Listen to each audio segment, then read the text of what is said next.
Folks, Mike Lindell, the CEO of MyPillow, is very sad right now. He's sad because his employees are the ones who are suffering because Mike Lindell won't stop running his mouth about things that he has to know are not true. So here is Mike Lindell whining on his very own Lindell TV about just how bad his employees have it because of Lindell's own actions. Take a look. Well, anyway, what have we become as a nation when you got, like I told him, like MyPillow, employee owned, and they get attacked and have to sit and worry about billion-dollar lawsuits.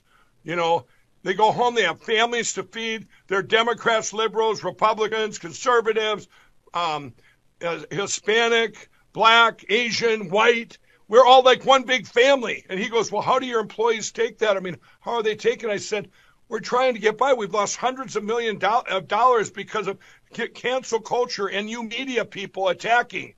And you attack people so even judges are afraid to make a ruling.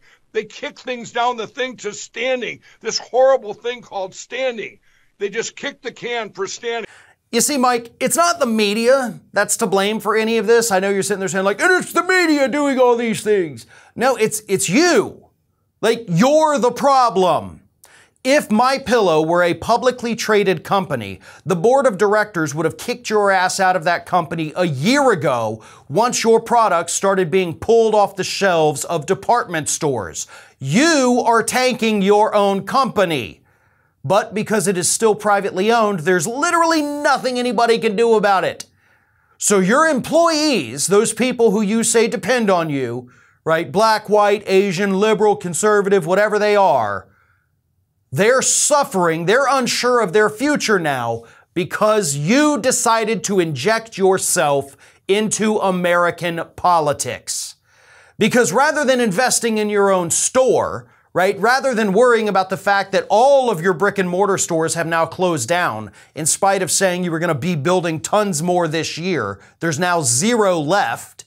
Instead of expanding your business, you decided to expand your political presence. You invested your money not in your own company, but in Lindell TV, in Frank Speech. You say yourself that you're spending $25 million a month, or maybe it's less than that, maybe 25 million is the total. Either way, $25 million at least you have spent trying to overturn the election results. Imagine what your company could have done with a $25 million investment from its owner. Imagine the bonuses you could have handed out to your workers, the benefits that you could have given them.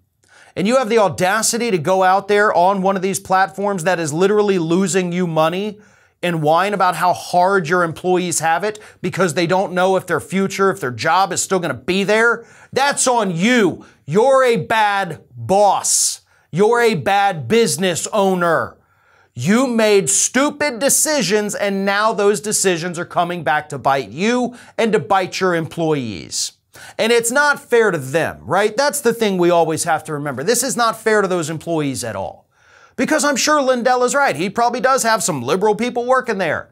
And even if he only had conservatives, they're not responsible for his actions. So none of them deserve what he is doing to that company. But my advice to these people would be to get out quick, right? Start updating your resume, start going out there looking for jobs, because this man is absolutely torching this company. He admits it right there in that segment. It's going down. Things are getting bad. They're not getting better. They're going to continue to get worse. And he actually may end up in prison. Does he have a contingency plan for that, folks, working at MyPillow? Do you know if he does? Like, who takes over the company if that man sits in prison for the next 10 years? Again, update your resumes, because something tells me you're going to need to start sending them out pretty dang quick. This is Hattie.